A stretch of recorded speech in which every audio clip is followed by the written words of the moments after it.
There's a level of spiritual control that makes people silent when they see you. And today you'll understand exactly how to reach it.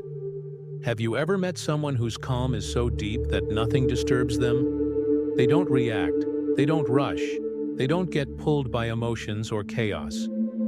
While everyone else is fighting thoughts, they move like still water. You look at them and think, how can someone be that centered? There's an ancient system behind that peace. It was created by samurai who understood that discipline of the body and mind was nothing compared to the discipline of the spirit. They called it Seishin Toitsu, the unification of spirit. And once you understand how it works, you'll never lose your center again. But be careful. This path requires you to confront a part of yourself you've been protecting your whole life. Before we begin, subscribe to the channel, like the video, and tell me in the comments what part of your life you want to master first. Let's begin. Chapter 1. The Disturbance. The story I'm about to tell you happened to a martial artist named Kenji. He had strong technique, sharp reflexes, but when life hit him, everything fell apart. A rude comment could ruin his whole day. A bad morning would destroy his focus. He could control his movements, but not his reactions. During training, his teacher once said, "Kenji, you've trained your body to obey, but your spirit still disobeys you." He didn't understand at first. He thought discipline was about perfecting technique, mastering thoughts, pushing through pain. Until one day, he realized his teacher was right. Because the moment something unexpected happened, his entire inner order collapsed. He had spent years learning to discipline his thoughts, but never his spirit. And the difference is massive. Your thoughts are like waves. Your spirit is the ocean. Trying to control waves is exhausting. But when you master the ocean, the waves move naturally. That's what the samurai understood. The goal was never to suppress emotions. It was to create an inner order so powerful that emotions could no longer control the flow. Chapter 2. The Unseen Battlefield. In the samurai era, warriors didn't just train for battle. They trained for stillness. They called it Kokoro no Seishin, the purification of the heart-mind. Every morning, before the sword practice, they sat in silence, eyes half closed, breath steady. Not to think less, but to feel more deeply what was moving inside. A samurai who could not face his own mind was considered unarmed, no matter how skilled with the blade. The real battle wasn't outside. It was the one between your reactions and your awareness, between the storm and the watcher of the storm. A 13th century master named Takuan Soho taught that the enemy's blade cannot touch you if your mind remains still. What he meant wasn't magic, it was psychological mastery. A still mind reacts before thinking, moves before doubting. There's no hesitation because there's no interference from fear. Kenji began to see his life as a battlefield of invisible strikes. The insult from his boss, the traffic jam, the missed opportunity, each one a sword testing his balance. He used to fight back with logic, arguing with his own anger. Now he tried something different. He did nothing. He watched. The next time frustration appeared, he simply breathed and looked at it. No reaction, no correction, just presence. It felt unnatural. His mind screamed for action, but the silence after the storm felt stronger than any reaction he'd ever had. Chapter 3. The Silent Forge.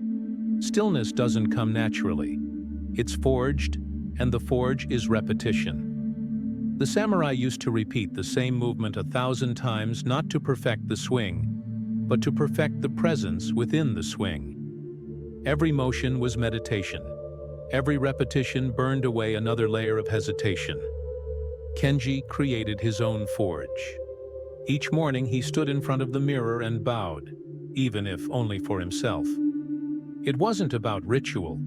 It was about reminding his spirit who commanded whom. He trained the same kata every day, same breath count, same rhythm.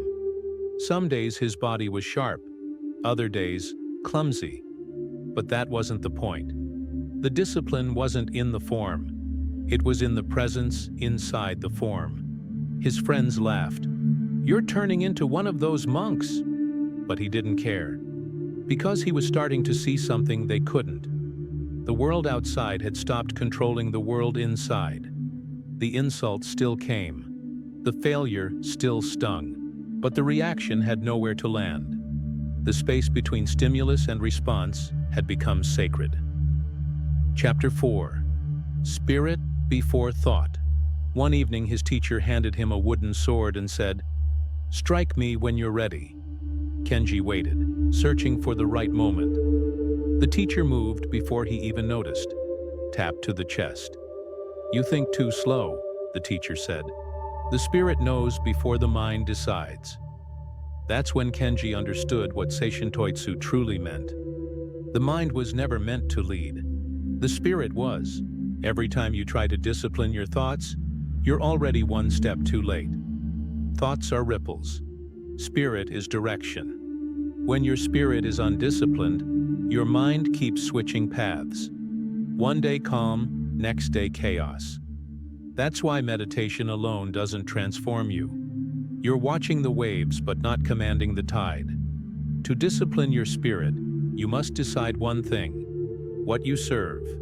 The samurai served Gai, righteousness. The monks served truth. The point isn't the ideal. The point is total devotion. Once the spirit serves a single principle, every thought aligns itself. Confusion dies because direction replaces it. Chapter 5. The 3 commands. Kenji's teacher gave him 3 rules. Command 1. Silence before sunrise. Every morning, 15 minutes of silence before any word, any phone, any plan. The spirit must wake before the mind. Command 2. The unbroken breath. Whenever emotion rises, take 1 full breath before acting. This single breath becomes your sword against chaos. Command 3. No internal complaint. The spirit that complains weakens itself. Each word of complaint is a withdrawal of strength. At first, Kenji broke every rule. He spoke too soon, reacted too fast, complained silently about how hard this was. But over time, something shifted. He began to feel when his spirit was aligned and when it wasn't. He could sense imbalance before the storm even arrived. He wasn't fighting anymore. He was listening. Chapter 6. Death of Disturbance. There is a moment in every warrior's journey when he stops training to win and starts training to die properly. Not physical death, the death of disturbance. Because you can't discipline your spirit until the part of you that constantly demands comfort has been burned away. Kenji faced his own test. His business failed. His relationship ended. The 2 things he clung to most were taken. The old Kenji would have fallen apart. But this time, he simply bowed to what was happening. The discipline wasn't in keeping calm. It was in not demanding that life behave differently. True discipline is obedience to reality. For weeks, he said nothing, just practiced. Breath, movement, silence. He noticed that the world didn't change, but he did. His emotions came and went like weather passing through a mountain. And that's when his teacher said something he would never forget. When your peace no longer depends on peace, you have mastered your spirit. Chapter 7. The Still Sword. By day 90, Kenji was different. His friends said he seemed detached. His co-workers said he'd become too quiet. Someone even said, "You don't react to anything anymore. It's strange." Perfect. Because that's exactly what the samurai called mushin, the mind of no disturbance. This is what they meant when they said the sword that kills also gives life. The same control that makes you deadly in battle makes you peaceful in life. The same stillness that lets you strike without hesitation, lets you love without fear. You begin to realize that discipline isn't about control at all. It's about surrender. The disciplined spirit doesn't fight reality. It flows through it with total awareness. Chapter 8. The hidden flame. When you reach this point, you'll notice something. People will call you cold. They'll say you lack emotion, that you've become too rigid. They'll say, "You've changed." That's when you'll know you've entered the territory where few ever go. Because this level of discipline makes others uncomfortable. Your stillness exposes their noise. Your calm mirrors their chaos. But you're not doing it to impress them. You're redoing it because you've seen what's on the other side of reaction. Freedom. The samurai called it Heijoshin, the ordinary mind, the state where nothing extraordinary happens, yet everything is perfect. Kenji didn't need motivation anymore. He didn't need reminders, rewards, or pressure. His discipline wasn't effort. It was identity. Chapter 9. The Unbreakable Spirit. When you discipline your spirit, you stop living reactively. Life still throws storms, but you've become the mountain, not the leaf.